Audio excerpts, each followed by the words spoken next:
right, hello and welcome to Leaders in the Arena. My name is Luke Plating. I'm a senior consultant with Bridge Innovate.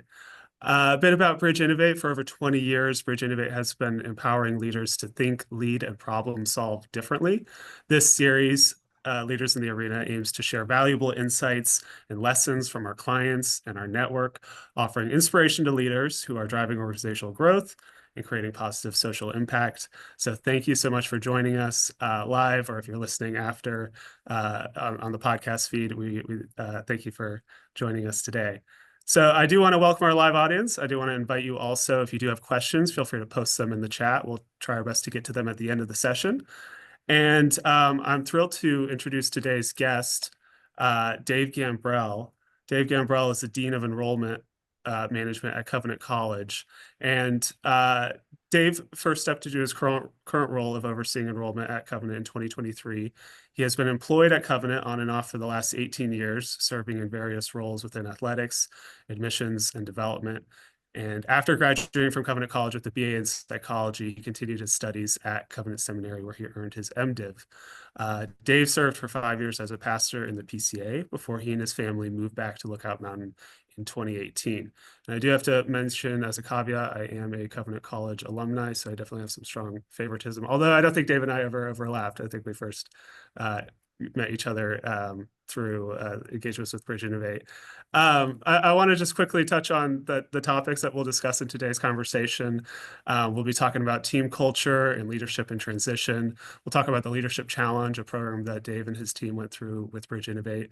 We'll talk about how Dave has been able to empower his team through systems and technology, as well as some advice for leaders as they are stepping into new roles, or people who are guiding others who are stepping into new leadership roles. So I do want to give Dave a shout out and welcome you to introduce yourself here on Leaders in the Arena. Welcome, Dave. Yeah, no, thanks. It's great to be here. Yeah, I don't think we overlapped. I think I'm just a hair older than you.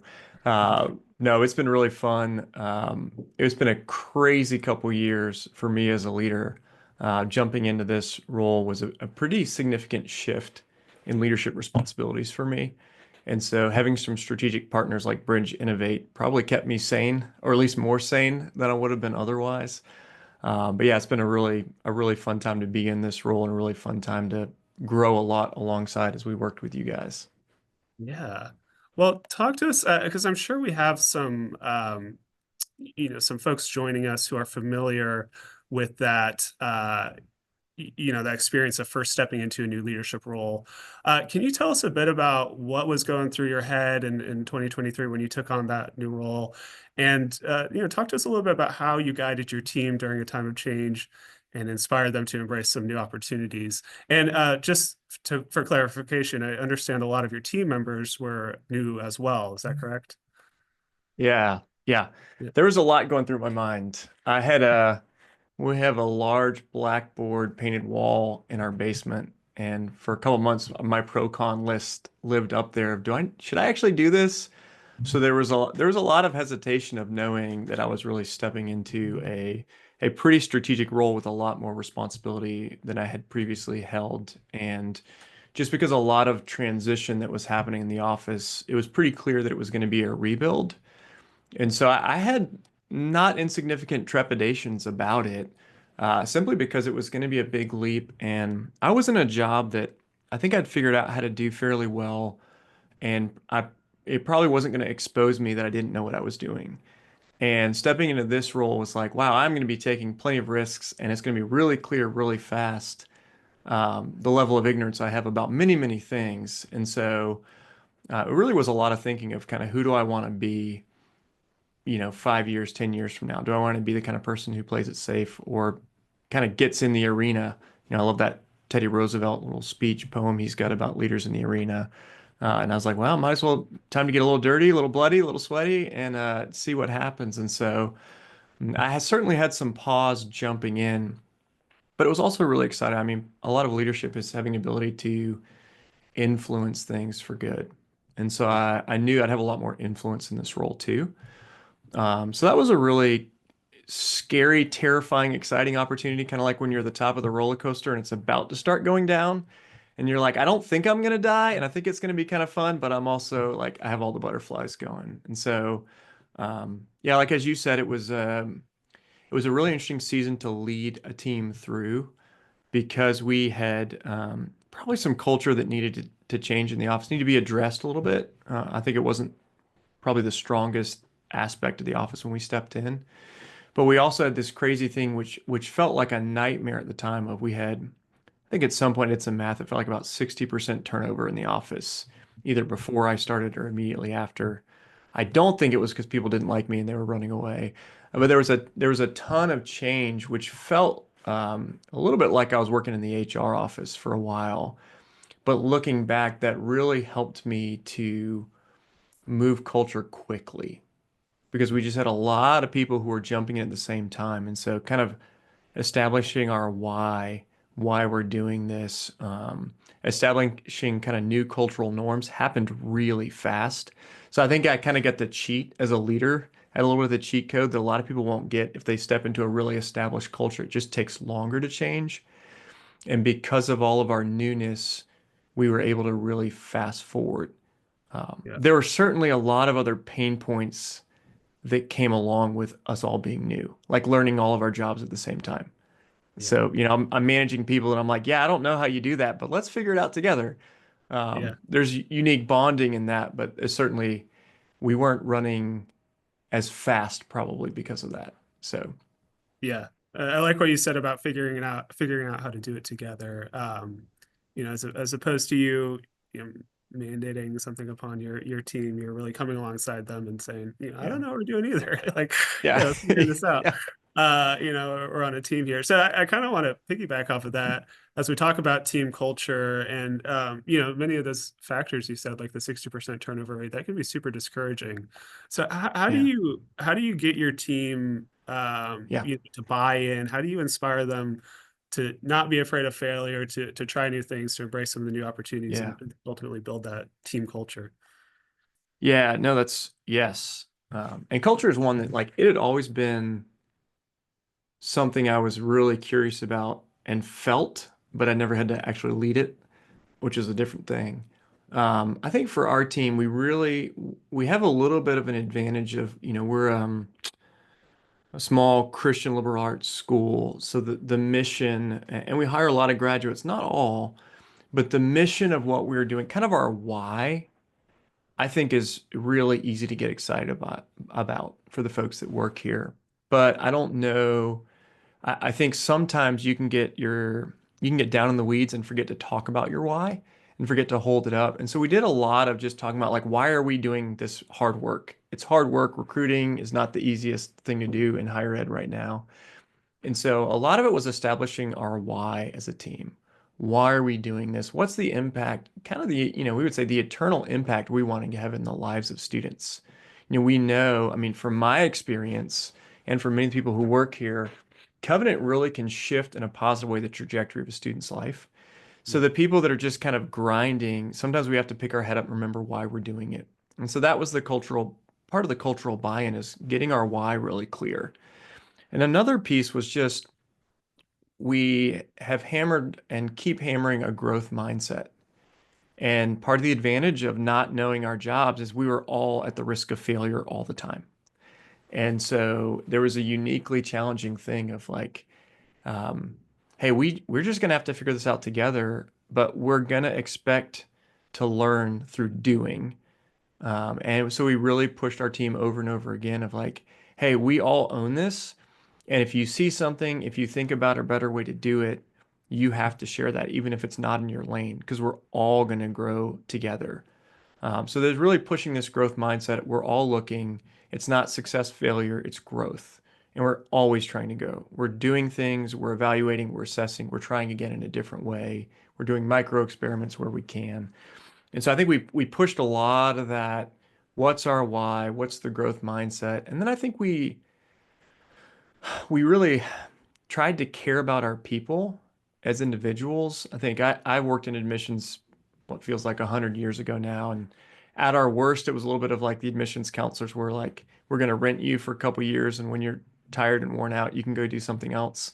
And so we really tried to invest in our people as not just You fulfill a role, but you're a person we want to flourish and grow here. And so that meant as a leadership team, we had to spend time with the people we reported that reported to us, which is not always efficient, but to actually spend time. How are you? What's going on in your life? How are you feeling about your job? So we did things like that where folks felt cared for, and that kind of created a cohesive culture of buy-in where people wanted to work hard for each other because they knew they were part of something, they knew they belonged here, they knew the mission mattered. And I think we fought really hard. We didn't really have a choice, but we fought hard for people to have a voice at the table. And so we were thinking of kind of our scoreboard we use for admissions counselors. We asked the admissions counselors, here's your old scoreboard. Here's the new one we're thinking of. We asked the most senior ones, hey, help us make this better because you see things we don't. So we did that in a lot of ways, saying, you will see this differently. Here's what we think. What are we missing? And I think when you invite people to the table, you expect them to contribute, then they have a little bit of ownership for the result. And then when you're asking them to do hard things, it's just not as big a ask because they're already in, because they've already contributed, because it's their plan, it's their process because they've gotten a chance to speak into it. I think a lot of those were big, and then I'm rattling off like 10 things here, but I think the last one was we were given some really ambitious goals to pursue as a team from leadership that, as a leader give you pause. You're like, all right, we'll give it a shot. But I think sometimes a hard, stretching, compelling goal actually really motivates a team. Like we're not playing small. We're taking a big swing. We're getting after it. And who knows if we'll do it or not, but we're all in this together. So I think that was kind of the magic brew of all Yeah. things that went together where we did end up with just a great team. We just kept hiring just culture fits, talented folks, and then kind of putting them in that little incubator that we were establishing, and it just really, really good things have come out of that. Yeah. That's that's awesome. I think yeah, you're right. The ambitious goals can really stretch you to be resourceful and have to come together and solve a problem. Yeah, a few of the things I heard you mention there: investing in people, spending time with people, establishing that growth mindset, as well as that clarity of purpose, right? The why behind what we're doing. And I wanted to just see if you'd be willing to share. How do you personally stay motivated and resilient during the period of change? Is it that Yeah. same clarity of purpose, the why? Is that what keeps you motivated? What were some of the things that kept you motivated to lead through the change? Yeah, it's a great question. And the caveat I'll give is I'm a really young leader in the sense of like I'm new to leading a larger team, which it feels like a large team for me. And so I'm learning a lot, and I'm learning a lot by failure. And that's an area that I'm constantly trying to work on because it's not my strength. I do a lot better job of pushing down the things I want my team to embrace. And so, we can even talk about what are some of our core beliefs that give us resiliency in our job. And we've kind of got two core ones that lead to a certain behavior. So there's things like that we talk about. I am much better at telling my team that they should believe those are true than Yeah. me holding them to be true. I'm much better at pushing them to take care of themselves than I doing that for myself. But I had a really helpful moment with a mentor who called me out on it and basically said, you're modeling what's good and what's normal for your team. Mhm. And so don't think that you can just get a pass because if you're doing different behaviors by not taking a lunch, by not taking time off, by not taking care of yourself, you're showing them that that's the right way to behave. And that actually was much more compelling for me than like you should take care of yourself so you don't die, which is sad. That probably shouldn't be, but like one of my core values, which I discovered and work with you guys is teamwork. Yeah. And so I think for me, really realizing like I can't be a good leader if I'm not taking time for some exercise, if I'm not taking care of my rest. So yeah, some of the resiliency, so that's my caveat of just don't be like Dave. But I think some of the things that I've had are finding other conversation partners that are doing hard things. Because some of that normalizes like, hey, leading is hard, and that doesn't mean you're doing it wrong if it's difficult, if it's challenging. There's certain unique things to leadership that just are challenges that you bear that Yeah. your team doesn't hold as well. And so I think some of that is just remembering my why certainly is part of that. Having other people to talk to, has been the other big one. And then, yeah, the compelling mission, because I've told folks, and I'm half joking, but I'm half not. I'm not sure I would do this role at a different place because I love Covenant dearly. I feel like I owe a debt for the ways that I was profoundly invested in at this place. And because I so deeply believe in the mission, it is compelling for me to really fight and give it my best and try to lead a successful team. But I think the other thing is, and the days when I've been more discouraged, or like, should I do this? Do I know what I'm doing here? My team motivates me because I mean, I truly have like a deep affection for them. I mean, I look at this, we're a faith-based place. God has brought talented people that we don't deserve. Some probably took a pay cut to get here. So we have this amazing team who's really bought in and chasing things. And so that's motivating for me to stay in the game, to keep growing, to stay healthy, to be a good leader to them. And so it's a weird thing if they push me just by their level of care and belief and investment in the culture to make sure I'm doing everything I can to support them as a leader. Yeah. So those are a couple thoughts on that. Yeah. I think one thing that's admirable about you and how you stepped into this role too is you weren't afraid to seek out resources, seek out help, and I think Yeah. Bridge has been happy to be a Yeah. support for you through this process. I know, I think we first engaged with you earlier this year on the leadership challenge, and for those of you listening in who are unfamiliar with the leadership challenge, it's originally a book by James Kouzes and Barry Posner, and it's kind of a guidebook for aspiring leaders. It presents 5 practices that leaders should prioritize, which are model the way, inspire a shared vision, challenge the process, enable others to act, and encourage the heart. And so Dave and team, his leaders came to Bridge to work with us on this leadership challenge. And I was curious to get your perspective. Can you provide us with any insights from that leadership development program that helped your team navigate challenges, or maybe uncover some areas for growth that you had been mentioning? Yeah, and here's the shameless plug of an Yes. upside down. Yeah, I know. I leadership was looking challenge. behind I me got to it on see if my I had it. I desk. didn't have it. I should have Yeah, put it on the bookshelf, like right I'm here. good. It's interesting. I originally talked to Jenny because again, I knew I needed help. The joys of being a young leader who's in over your head is there's really no pretending that you've got this nailed. And there's actually a lot of freedom in saying, I got a lot I got to learn, I got to grow. So I reached out to Jenny originally because I was looking for some kind of 360 review because I just had this kind of core fear that because I can be passionate and charismatic, sometimes my team wasn't going to tell me the things I do that were driving them crazy, or like wouldn't tell me if I had, metaphorically had broccoli in my teeth. And so I reached out and was talking to Jenny at Bridge about just, hey, what do you got? Can you guys help with some of this? I'm also this young leader. I'm just looking for resources. And she shared about this, leadership challenge that comes with a 360 review based on those. So I got kind of excited that, hey, this would be really fun for us. And so what I did is I took my whole leadership team and we went through it together. And it was just awesome. I was thinking about it as I was looking over some notes and reflecting. I think I probably could do this yearly with my team and find value every year. Because I was like, oh yeah, I forget about that. Oh, we did cover that. There's just so much gold in it. And I think it helped us in a ton of ways. Of one, because we've been at a feverish pace of just working and learning our jobs, we were working in the business and not working on the business as much. So to go through this, but then to have 2 days with you guys at Bridge to just to unplug from our daily tasks and then go through this higher level leadership stuff. And y'all do a really good job of some like it's very participatory. There's spreadsheet, there's worksheets you do, there's discussion times. I think it really bonded and unified us as a leadership team. That was kind of an unexpected perk of it.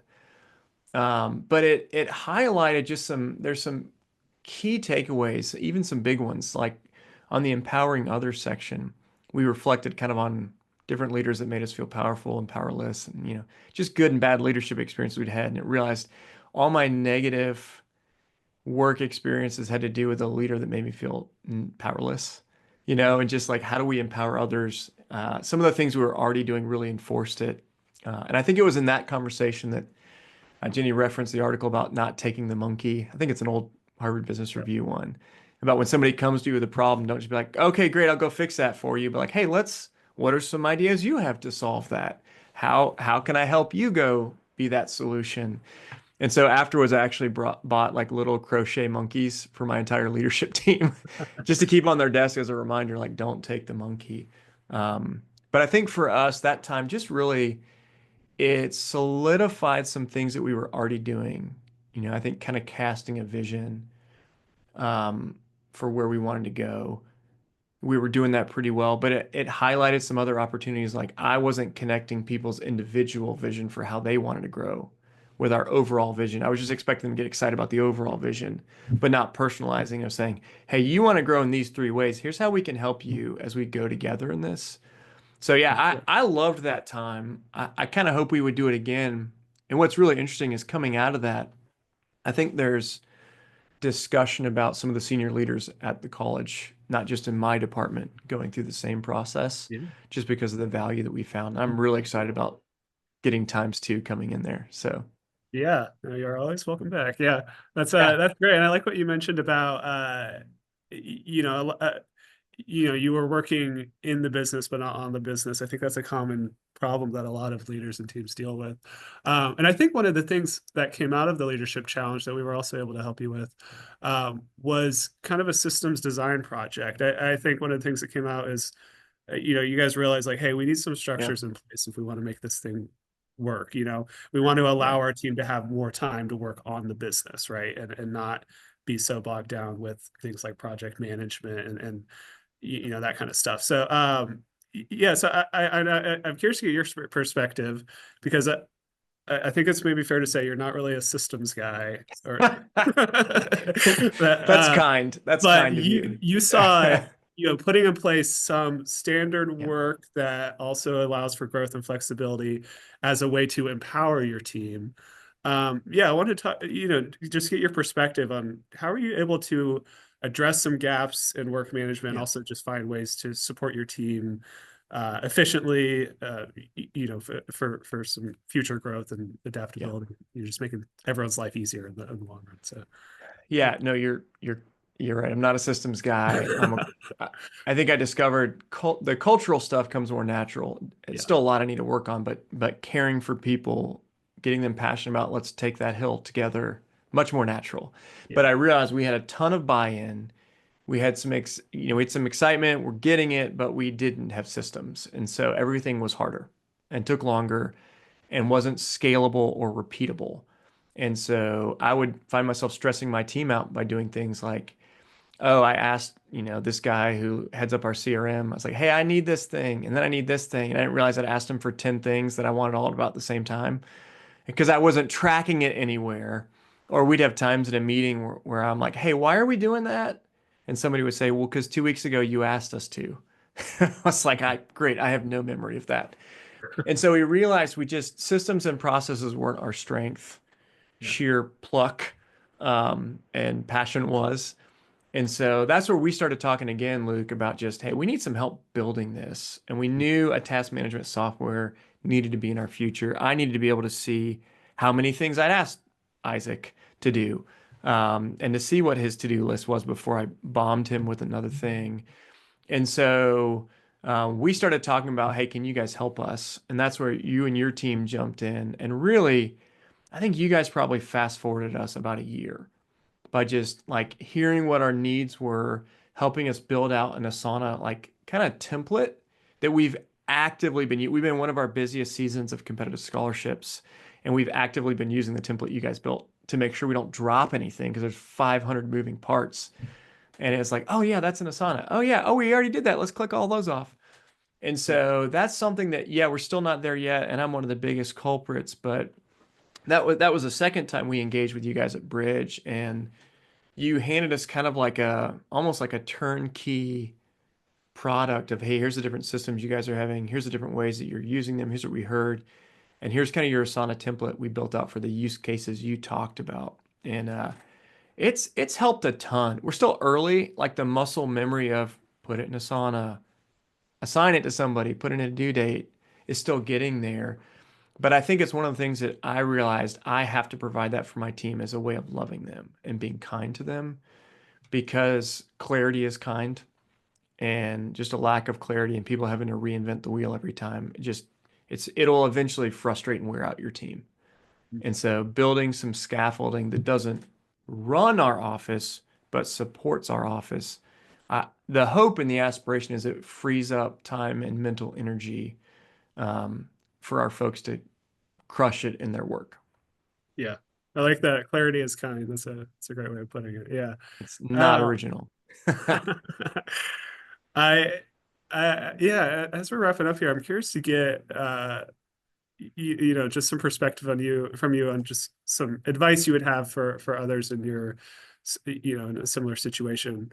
And I actually like this way Lindsay worded it. She put a question here in the chat, but what's something you would have told yourself, 10 or 20 years ago as an emerging leader, just to help better prepare yourself for this, um, position you're in now? Oh man. Um, I think I would have probably told myself 10 years ago to stop hiding. I think I like to feel safe and I want everybody to think I'm amazing without actually having any real risk of failure. And so there's kind of some self-knowledge work that God forced me into maybe 10 years back that really prepared me, I think, for some of these leadership things where it was just really a push to like stop hiding, stop trying to perform for people's approval, and just try to go make good impact, help people flourish, do good, fruitful work. And so I think that's, and the advice I would tell myself of just don't freak out. You don't know what's going to happen. I'm slightly prone to anxiety, so I can borrow trouble like nobody's business. And so I think about like, um, we had one of our top, like my first, I was a couple months in, and one of our top performing counselors told us they were leaving. And I was like, awesome. Another person I have to hire for. Yeah. And we fought, we tried to make it work, and just we couldn't. And I was a little bit crushed. But I think what was really cool is I just couldn't see the future and I didn't know. And we ended up hiring a replacement that was incredibly talented and probably brought in some additional culture things the other person didn't that I didn't know we needed at the time. And so what I was panicking and freaking out about made room for something that we needed actually even more. And I got like a effusive email from a school guidance counselor, which they don't have time, they don't take time to write that to me and the president about the person that we hired to replace the one leaving, about just how amazing they were and how good they were doing at their job. And so I think that's some of the practical advice of like, hey, leadership's hard. You just kind of got to get in there. You got to take your risks. You have to have a deep sense of your own worth. That comes from my own faith. If I didn't have that, I think it'd be really, really scary to lead because I'm already tempted to find my value in how my performance goes. But I actually have a deeper sense of my value and worth that frees me to take risks and be okay because my identity is not on the line if that goes really, really poorly. So I don't know. That's a few meandering thoughts on that. And do the Yeah. simple stuff. My VP just chided me the other day of like, hey, how's your diet? How's your sleep? How's your Mhm. exercise? And I'm like, let's talk in a couple weeks. Yeah. So I think sometimes as a leader of like, you can't help other people flourish if you're just spending yourself and drying yourself up. Yeah. Yeah. It's hard to help others when you're not helping yourself. Yeah. Yeah. So, well, thank you so much, Dave. Thanks for joining us and really appreciate your wisdom and your perspective. Yeah, thanks for joining us for this episode of Leaders in the Arena. For all of our guests, if you enjoyed today's episode, please subscribe to our podcast series, Leaders in the Arena. It's on anywhere where podcasts can be found. Check out our events on our website, bridgeinnovate.com, and register to join us for some upcoming sessions. And if you would like to connect with a member of our team to, talk about leadership or explore some opportunities, simply reach out to us. You can find us at hello@bridgeinnovate.com. But thank you, Dave, and thank you everyone for joining us. And have a good one. We'll see you at the next one.